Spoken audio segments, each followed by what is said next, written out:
नमस्कार दोस्तों, आप सबका स्वागत है मेरे चैनल ऐतिहासिक दुनिया में। और आज हम बात करने वाले हैं 20 अक्टूबर 1962 में भारत और चीन के बीच जो युद्ध हुआ था। तो वीडियो को अंत तक सुनिए, बहुत ही मज़ेदार तथ्य आपको जानने को मिलेगा।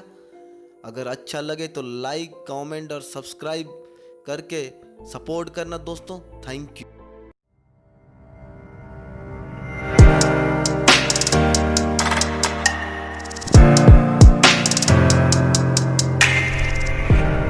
भारत चीन युद्ध, जो भारत चीन सीमा विवाद के रूप में भी जाना जाता है, 20 अक्टूबर 1962 में शुरू हुआ।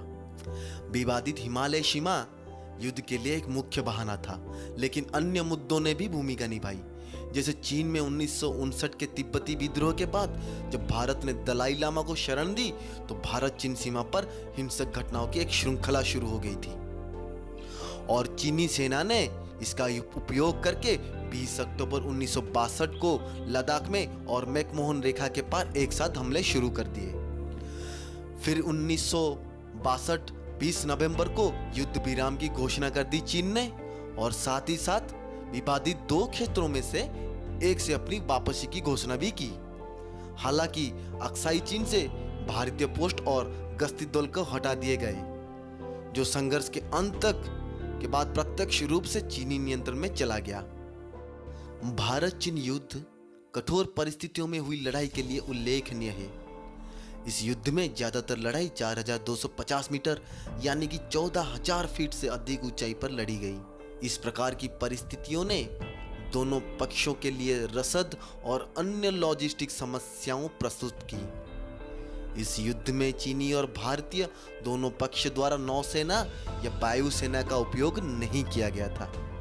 ये दोस्तों, आप जानते हैं कहां पे हुआ था चीन और भारत का युद्ध? चीन और भारत के बीच एक लंबी सीमा है जो नेपाल और भूटान के द्वारा 3 अनुभागों में फैला हुआ है।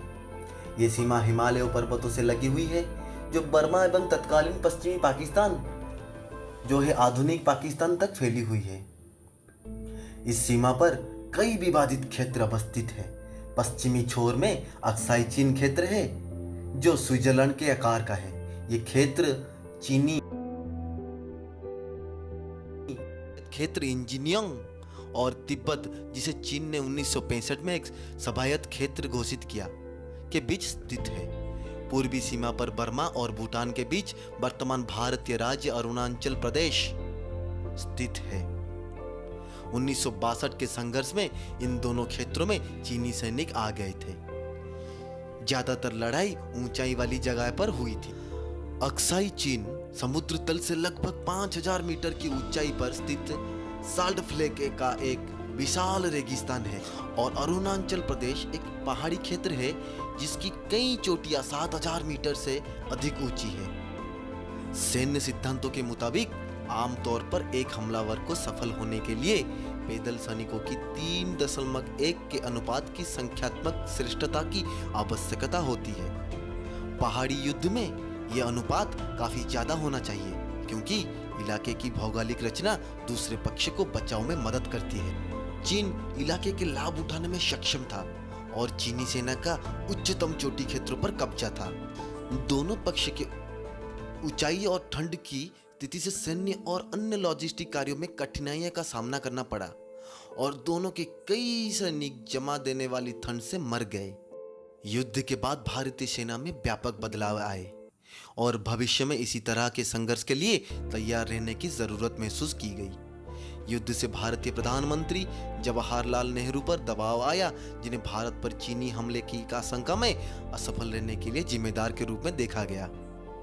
भारत में देशभक्ति की लहर उठ गई और युद्ध में शहीद हुए भारतीय सैनिकों के लिए स्मारक भी बनाए गए। यकीनन मुख्य सबक जो भारत ने युद्ध से सीखा था वो है अपने देश को मजबूत बनाने की जरूरत है। चीन के साथ नेहरू की भाईचारे वाली विदेश नीति से एक बदलाव की। उस समय के राष्ट्रपति श्री राधाकृष्णन ने कहा कि नेहरू की सरकार अपरिष्कृत और तैयारी के में लापरवाह है, और नेहरू जी ने भी स्वीकार किया कि भारतीय अपनी समझ की दुनिया में रह रहे थे।